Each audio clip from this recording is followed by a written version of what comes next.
함께 사도신경으로 우리의 신앙을 고백하시겠습니다. 전능하사 천지를 만드신 하나님 아버지를 내가 믿사오며 그 외아들 우리 주 예수 그리스도를 믿사오니 이는 성령으로 잉태하사 동정녀 마리아에게 나시고 본디오 빌라도에게 고난을 받으사 십자가에 못 박혀 죽으시고 장사한 지 사흘 만에 죽은 자 가운데서 다시 살아나시며 하늘에 오르사 전능하신 하나님 우편에 앉아 계시다가 저리로서 산자와 죽은 자를 심판하러 오시리라. 성령을 믿사오며 거룩한 공회와 성도가 서로 교통하는 것과 죄를 사하여 주시는 것과 몸이 다시 사는 것과 영원히 사는 것을 믿사옵나이다. 아멘. 오늘 우리가 부를 찬송가는 212장 겸손히 주를 섬길 때입니다. 먼저 함께 가사를 읽어보겠습니다. 겸손히 주를 섬길 때 괴로운 일이 많으나 구주여 내게 힘 주사 잘 감당하게 하소서. 인자한 말을 가지고 사람을 감화시키며 갈 길을 잃은 무리를 잘 인도하게 하소서. 구주의 귀한 인내를 깨달아 알게 하시고 굳건한 믿음 주셔서 늘 승리하게 하소서. 장래의 영광 비추사 소망이 되게 하시며 구주와 함께 살면서 참 평강 얻게 하소서. 아멘. 함께 찬양하시겠습니다.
아멘.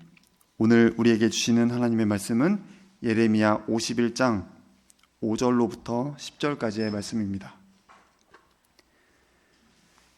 예레미야 51장 5절에서부터 10절까지의 말씀입니다.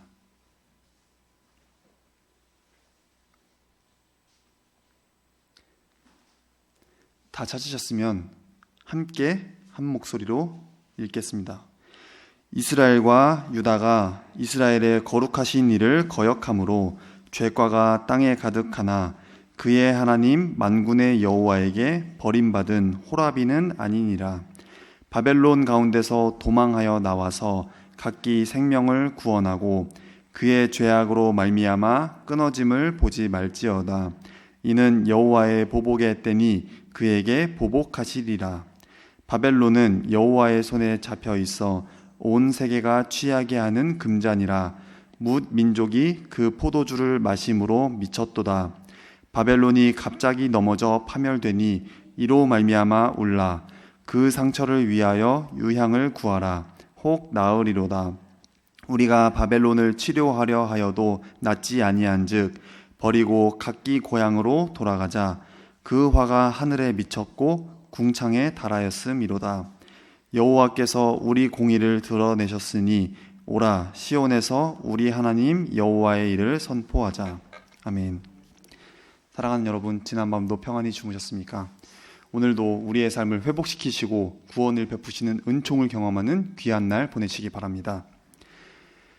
예레미야 선지자는 그 사역을 시작할 때는 아수르가 세상의 주도권을 갖고 있었습니다. 그런데 얼마 있다가 바벨론과 애굽이라는 나라가 신흥 강대국으로 급부상하게 되면서 기원전 607년이 되면은 바벨론이 아수르의 수도인 니느웨를 함락하고 없애고 그 기세를 여파를 몰아서 이제 유다를 침공하게 됩니다.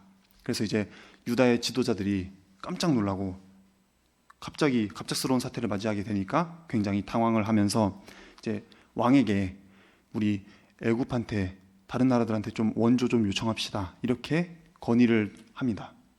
그래서 이제 바벨론을 막기 위해서 애굽 주변에 있는 강대국인 애굽의 힘을 빌어서 그렇게 하려고 하니까 예레미야는 그러면 안 된다. 우리는 하나님을 의지하는 민족이고 하나님께서 우리의 앞길을 인도하실 분이니까 우리는 하나님만 믿고 나아가야 한다라고 주장하면서 애굽의 원조를 반대했어요. 그런데 애굽의 도움을 받게 되죠. 그렇게 해서 우리의 유일한 희망은 애굽의 원조에 있는 것이 아니고 유일하신 살아계신 하나님의 역사에 있다라는 것을 인정하지 않고 자꾸 이방 민족의 힘을 빌려서 하게 되니까 유다 역시 바벨론의 속국으로 되게 됩니다. 그렇게 왔던 역사가 예레미야를 통해서 우리는 확인하였습니다. 네, 예레미야 46장에서 51장의 내용은 유다의 주변에 있는 이방 민족들이 심판을 당하게 되는 내용을 담고 있는데, 근데 그 중에서 우리가 읽은 51장 그리고 앞에 있는 50장은 바벨론의 내용을 그 심판의 말씀을 포함하고 있습니다. 바벨론은 주변이 이제 물로 둘러싸여 있어서 난공불락이라고 하잖아요. 누가 공격을 해도 거기는 잘 안 뚫리는 거예요. 그래서 그런 성처럼 여겨졌다고 하는데, 그래서 바벨론은 더 많은 재물을 쌓을 수가 있었고 또 스스로 생각할 때도 자기의 제국이 영원할 것이다 라고 생각을 했습니다. 하지만 하나님께서는 그 끝을 정하셨어요. 아무리 강해 보이는 것이라고 할지라도, 또 아무리 높아 보이고 아무리 화려한 것이라고 할지라도 하나님께서 그 끝을 정하시면 거기서 끝이 될 수밖에 없는 것이지 않겠습니까? 5절을 보실까요? 이스라엘과 유다가 이스라엘의 거룩하신 이를 거역함으로 죄과가 땅에 가득하나 그의 하나님 만군의 여호와에게 버림받은 호라비는 아니니라. 이스라엘 백성들은 비록 패역하고 죄가 가득하였지만 하나님께서 그들을 버리셨나요? 버리지 않으셨나요? 버리지 않으셨습니다. 어떤 사람이 이제 자기 자식을 데리고 배를 타고 항해를 한다고 가정을 해봅시다. 근데 자녀가 계속 이 부모의 말을 안 듣고 불순종하면서 엉뚱한 짓만 자꾸 골라서 해요. 그럼 미움이 들겠어요? 안 들겠어요? 미운데 자녀가 밉다고 해서 바다에 빠뜨린 사람이 있을까요? 없을까요? 비록 배 안에서는 야단을 치고 혼내기는 할 수 있겠지만 자기 자녀를 마음에 안 든다고 해서 바다에 집어 던지는 사람이 없지 않겠습니까? 하나님의 자녀로서 징계는 있었지만 사생자처럼 버려두지는 않으셨던 겁니다. 오늘 본문에서 하나님은 끝을 모르고 권력과 교만을 앞세워서 세상을 다스리는 바벨론을 멸망시키겠다고 하십니다. 요한계시록 18장 2절을 보면 당시 요한이 살던 당시의 세계 최강대국인 로마를 큰 성 바벨론에 빗대어서 묘사를 하면서 이 바벨론을 사탄의 센터와 같다라고 말을 하고 있습니다. 이 사탄의 센터인 바벨론은 흔들리거나 망하지 않을 것 같은 견고함을 갖고 있었지만 내부의 타락으로 인해서 붕괴를 결국에는 맛볼 수밖에 없습니다. 정치, 경제, 또 상업, 예술의 중심지이고 막강하기는 하지만 결국은 종말을 맞을 것입니다. 바벨론의 문화는 사탄이 주지 않은 문화죠. 그러니까 하나님께서 다스리시는 세계에서는 이것이 맞지 않는 겁니다. 용납될 수가 없는 겁니다. 영적인 간음이라고 하잖아요. 우상숭배, 하나님을 등지고 다른 신들을 섬기려고 하는 우상숭배를 조장하던 광신자들의 사회입니다. 우상숭배를 강요하고 왕을 신봉하라고 하는 것은 바벨론의 통치 이념 중에 하나였는데 왕과 귀족들이 우상숭배로 타락을 했던 겁니다. 자연스럽게 정치 지도자들의 타락은 경제적인 정의도 말살하게 됐던 겁니다. 당시 경제를 움직이고 있었던 상인들은 올바르지 못한 방법과 또 여러 기술로 돈을 모으고 사치와 허영에 들떠 있었습니다. 돈이면 다 된다라고 하는 천민자본주의 그리고 황금 만능주의의 온상이었던 것입니다. 그리고 자기를 영화롭게 했어요. 곧 하나님의 권위를 인정하지 않을 뿐더러 하나님을 무시하고 방탕과 음란과 사치를 일삼았던 것입니다. 우상숭배와 또 세속적인 생활로 하나님의 법은 그 사회에서 사라지게 된 것입니다. 완전히 사라지고 하나님의 심판이 이로 인해서 내려지게 된 것입니다. 하나님이 어떻게 하셨을까요? 그대로 갚아주셨던 겁니다. 결국 그들에게 이른 것은 회복이 불가능한 불능의 심판이었던 것입니다. 성경은 이런 가운데서 속히 나오라고 경고하고 있습니다. 하나님은 그의 자녀인 그의 백성들에게 이 같은 세상의 죄에 동참하지 말고 그들의 생활로부터 빠져나올 것을 경고하고 있습니다. 오늘 본문 6절 말씀 한번 함께 읽으실까요? 6절입니다. 시작 6절입니다. 바벨론 가운데서 도망하여 나와서 각기 생명을 구원하고 그의 죄악으로 말미암아 끊어짐을 보지 말지어다. 이는 여호와의 보복의 때니 그에게 보복하시리라. 아멘.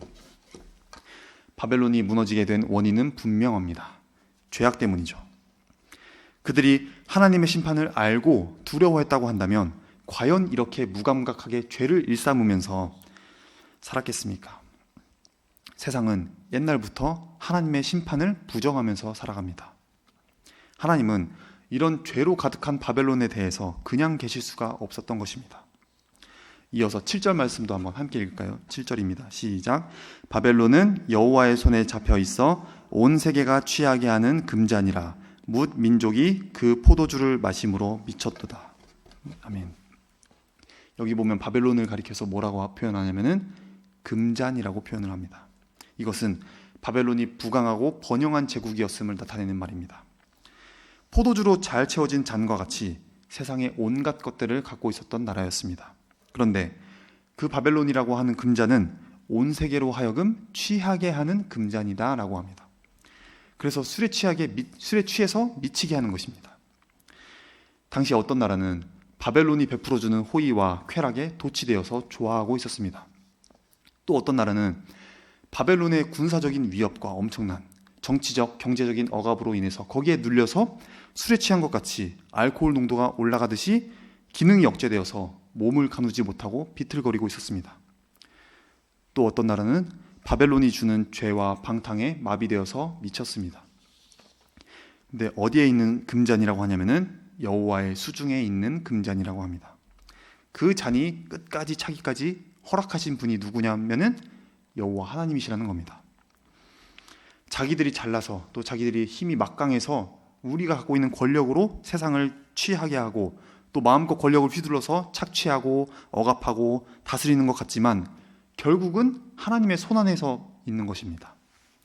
그들의 횡포는 무제한적이고 끝이 없는 것 같지만 하나님의 허락 안에 있는 지극히 제한적인 것이라는 겁니다. 그러기에 끝이 있는 걸까요? 없는 것일까요?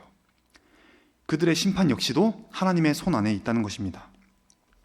8절을 보시면 그 영원을 꿈꾸던 세속의 도시 바벨론이 무너지고 말 것인데 한순간에 심판을 받을 것입니다. 영원한 끝이 있는 것입니다. 비참하게 무너질 것입니다.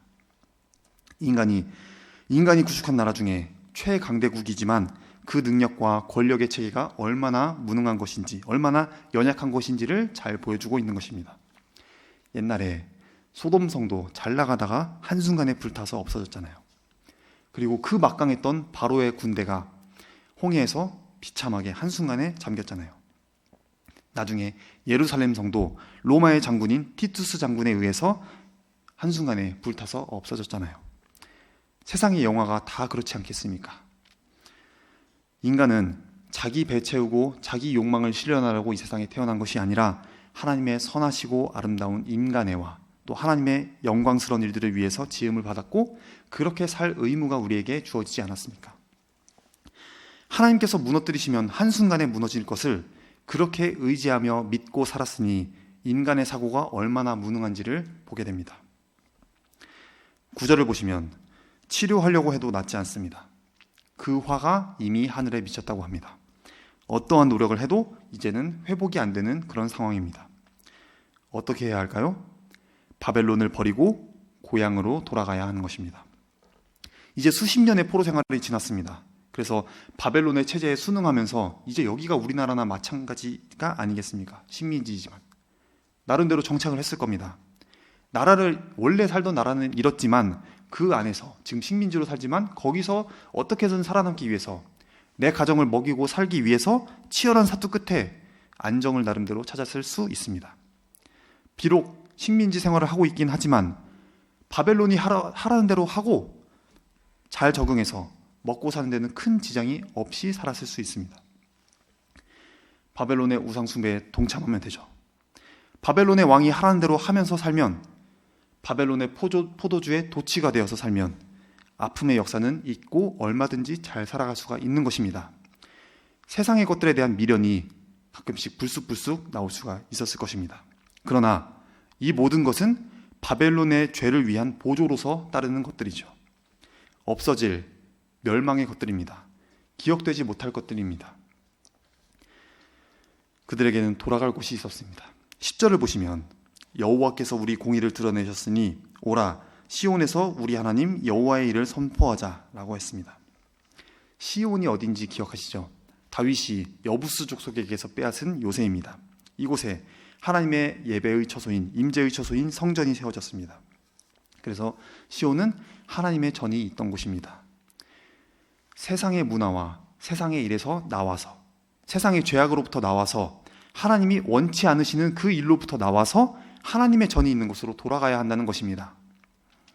오라 시온에서 우리 하나님 여호와의 일을 선포하자. 하나님의 전이 있는 시온으로 오라고 말씀하고 있습니다. 왜 그래야 할까요? 지금 우리는 코로나로 비대면 상황, 대면 상황 왔다 갔다 하면서 불규칙하게 살아가고 있지 않습니까? 근데 지금은 좀 달라졌을지는 모르겠으나 전에는 교회 예배드리러 오시는 분들 중에는 결석하면은 목회자가 전화도 하고 신방도 하고 하니까 부담되기도 하고 혹은 미안해서 오는 사람도 있었을 겁니다. 또 결석하고 주의를 안 지키게 되면은 하나님께 벌을 받지는 않을까 하는 두려움에 나오는 사람도 있었을 겁니다. 혹은 집안의 어른들의 눈초리도 있었을 것이고 신앙의 가풍으로 인해서 나오는 사람도 간혹 있었을 수 있습니다. 또는 사람들을 만나고 교제를 하기 위해서 나오는 사람도 있었을 것입니다. 그러나 은혜를 사모하고 하나님의 살아계심을 느끼기 위해서 나오는 사람도 있습니다. 하나님의 은총을 입는 것이 가장 귀하기 때문입니다. 여러분은 어디에 속하셨습니까? 이 세상의 모든 일은 하나님의 섭리 가운데 온전히 이루어지는 것이지 않겠습니까? 그러니까 세상의 모든 것이 하나님의 손길 아래에 있고 우리에게 가장 중요한 것은 바로 하나님의 은총을 덧입는 것이라는 사실을 알 수가 있습니다. 그런데 하나님의 은총을 입기 위해서는 반드시 필요한 것이 있습니다. 우상 숭배를 버리는 것, 그러니까 하나님이 아는 다른 것을 우선시하는 그 습관을 버리는 것, 그리고 자기중심적인 삶의 방식을 버리고 하나님 앞에 돌아와서 하나님을 경외하는 것입니다. 그래서 교회에 나와야 하는 것입니다. 다음으로 우리는 앞날에 회복의 은총이 있을 것이라는 소망을 가지고 살아야 한다는 것입니다. 예레미야가 계속해서 멸망을 예언했던 것은 결코 유다 백성을 절망하게 하기 위한 것이 아니었던 것입니다. 오히려 그는 정말로 유다 백성이 하나님 앞에 돌아오기를 원했습니다. 그래서 아무리 말을 해도 돌아오지 않는 이스라엘 백성을 위해서 그들에게 멸망을 예언하지만 동시에 70년 후에는 하나님께서 회복시키실 것을 가리키면서 소망을 갖게 했습니다. 그러니까 우리 역시도 어떤 어려움이 있어도 이것이 아무리 긴 것 같고 장기화되면서 너무 힘든 것 같지만 하나님께서 마침내는 회복시켜 주실 것이다 라고 하는 소망을 가져야 합니다. 우리가 전교인 성경 통독을 하면서 구약을 계속해서 읽어나가고 있는데 창세기와 출애굽기에서 시작해서 예언서에 이르기까지 참으로 인간의 의지는 감당하기 어려운 독한 존재라는 것을 우리는 보게 됩니다. 그것은 아무리 훈계하고 가르쳐도 하나님을 우리는 순순히 따르지 않는다는 것입니다. 하나님의 심판이 가까웠다라고 해도 내내 하나님을 원망하고 또 이웃을 등한시합니다. 자기중심적인 삶을 자꾸 살아갑니다. 개인주의는 현대인의 감각인 것 같아요. 그런데 이 개인주의는 하나님 앞에 허용될 수 없는 죄성을 포함하고 있습니다. 개인주의는 이기주의로 가는 통로이며 이웃을 멀리하는 이념인지 아니면 사상인지 패턴인지 자기밖에는 모릅니다. 세상은 무엇으로도 인간의 고뇌와 외로움을 달랠 길이 없습니다. 풍요로운 삶 속에서도, 풍요 속에서도 빈곤을 자꾸 느껴가는 우리의 세상이지 않겠습니까? 하나님과의 관계가 멀어지고 이웃에 대한 관심이 점점 줄어드는 것은 나로만 자꾸 가득해서 그런 것이 아닐까요? 하나님을 사랑하고 이웃을 사랑하라는 간단하고 확실한 명제, 여기에 불순종하고 모두가 자기중심적으로 사니까 결국은 심판을 받았잖아요. 오라 시온에서 우리 하나님 여호와의 일을 선포하자. 여기에 우리가 교회에 가는 이유가 있는 것입니다. 하나님을 예배하며 말씀을 듣고 또 기도하며 하나님을 만나는 영적인 교제의 장소가 교회이기 때문입니다. 세상에 나가서 하나님의 뜻을 행하도록 또 어둠의 세력과 악과 싸워서 이길 수 있도록 승리할 수 있도록 영적인 재충전을 하는 장소가 교회이기 때문입니다. 더 나아가서는 우리끼리도 서로 위로하면서 서로 사랑하고 하나님 나라를 이 땅에서 먼저 맛보고 성도의 아름다운 교제를 나누는 복된 곳이 교회이기 때문에 그렇습니다. 그런 면에서 교회 생활은 성도의 영적인 생활에 매우 중요한 것이라는 사실을 알 수가 있습니다. 오직 하나님 앞에 바로 선 모습을 통해서 하나님의 은총을 덧입고 소망과 인내로 살아가는 삶이 되기를 간절히 원합니다. 기도하겠습니다. 인간의 생사화복을 주관하시는 하나님, 주님의 권능의 손으로 붙잡아 주시기를 간절히 원합니다. 한계와 상황을 극복하는 큰 믿음을 저희에게 허락하여 주시고 성령 충만한 은혜를 저희에게 주시옵소서.